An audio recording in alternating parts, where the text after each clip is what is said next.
अस्सलाम वालेकुम नाज़रीन, आप देख रहे हैं प्रोग्राम काशिफ अब्बासी के साथ। हमारे मेहमान आज के असद उमर साहब, वफाकी वजीर है प्लानिंग के। बहुत शुक्रिया असद उमर साहब, आप डायरेक्टली नहीं तो इनडायरेक्टली पिछले 2-3 दिन से खबरों में रहे हैं। फवाद चौधरी साहब का आपने इंटरव्यू सुना होगा, तो मैं उसी से आगाज कर लेता हूं आपसे। असद साहब हैं लाइन पर हमारे साथ? जी जी जी जी मैं लाइन। जी असद उमर साहब, आपने फवाद चौधरी का इंटरव्यू सुना? नहीं, मैंने फवाद चौधरी का इंटरव्यू नहीं सुना, लेकिन उसकी बाज़गश्त मुझ तक जरूर पहुंच गई। और फवाद चौधरी साहब भी आप तक पहुंच गए थे, मैंने कल देखा। जी, कल फवाद चौधरी के साथ मेरी मीटिंग थी। वो कामयाब जुबान प्रोग्राम के ऊपर मेरी, उस्मान डार और फवाद चौधरी की मीटिंग थी। सो बाज़गश्त भी पहुंची और फवाद चौधरी साहब भी आप तक पहुंचे, लेकिन आप तक इंटरव्यू नहीं पहुंचा। नहीं, मैंने उसकी तफसीली मैंने इंटरव्यू सुना नहीं है, लेकिन उसमें से वो जुमला या वो तज्जिया जिसके बारे में सबसे ज्यादा बातचीत हो रही है, वो उसका मुझे पता चल गया था। बिल्कुल। वो तज्जिया आपके ख्याल में किस हद तक दुरुस्त है? क्या आपने जहांगीर तरीन को निकलवाया? पहले एक एक करके शुरू करता हूं, क्या आपने उनको निकलवाया?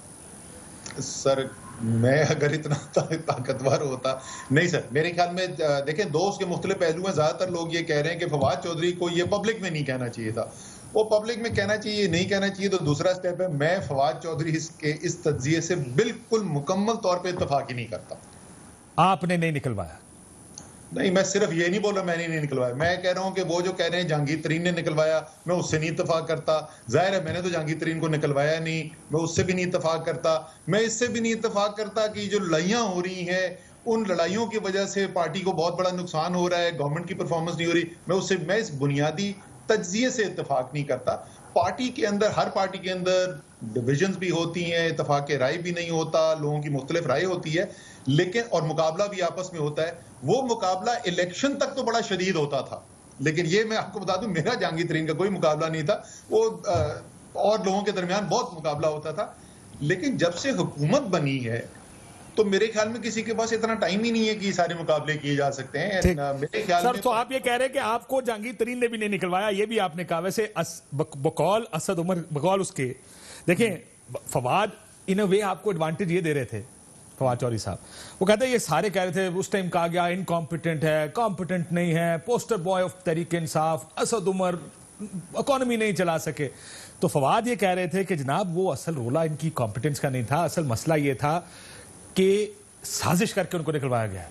अगर आप ये उनका मौक़िफ़ मान लेते तो एटलीस्ट ये सब। अब आप कह रहे हैं नहीं, फवाद गलत कह रहे हैं, मुझे एक्चुअली मेरी परफॉर्मेंस की वजह से इमरान खान ने निकाला। सर, मैं काशिफ अब्बासी साहब, मैं ये बात जो है आज नहीं कर रहा हूँ।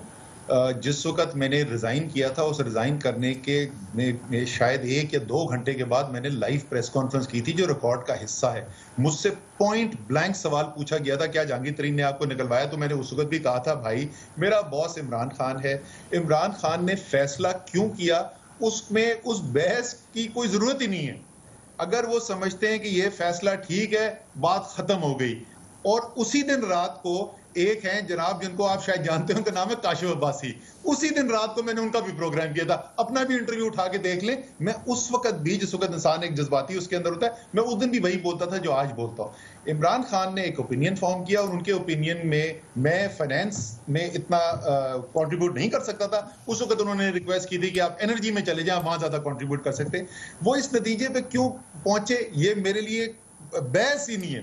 मैं इसमें समझना ही नहीं चाहता। उनकी प्रोग्रेटिव है, उन्होंने अपना प्रोग्रेटिव इस्तेमाल किया, किस्सा खत्म। फवाद चौधरी का इस्तीफा मांगा। आज मेघालय जियो की हेडलाइन चल रही थी, आप और शाह महमूद कुरैशी साहब ने इमरान खान से जाके कहा, इस तरह नहीं चल सकता, फवाद चौधरी को रिजाइन करना चाहिए, लेना चाहिए इस्तीफा, बल्कि उनसे। बड़ी मुझे भी पता चली। परसों मेरी और फवाद चौधरी की लड़ाई हुई, अकॉर्डिंग टू द मीडिया, जो नहीं हुई थी। फवाद चौधरी से, मैं आपको अपने कैबिनेट के अल्फाज दोहरा देता हूँ, फवाद चौधरी ने मुझसे कोई तलक कलामी नहीं की, कुछ नहीं किया। फवाद चौधरी ने अपना ओपिनियन जरूर जाहिर किया कि जी मेरे ख्याल में बड़ा नुकसान हुआ है, ये उन्होंने जरूर कहा। लेकिन फवाद, और ना मेरे ख्याल में मैं उसका टारगेट था फवाद चौधरी की स्टेटमेंट का। मैंने इनसे ये जरूर कहा कि जी मेरे ख्याल में तो ऐसा नहीं हो रहा, लेकिन I would like to be guided, ये मेरे लफ्ज थे, कि अगर हम कोई गलत काम कर रहे हैं जिसकी वजह से नुकसान हो रहा है, प्लीज हमारी रहनुमाई कर दें कि क्या नहीं करना चाहिए।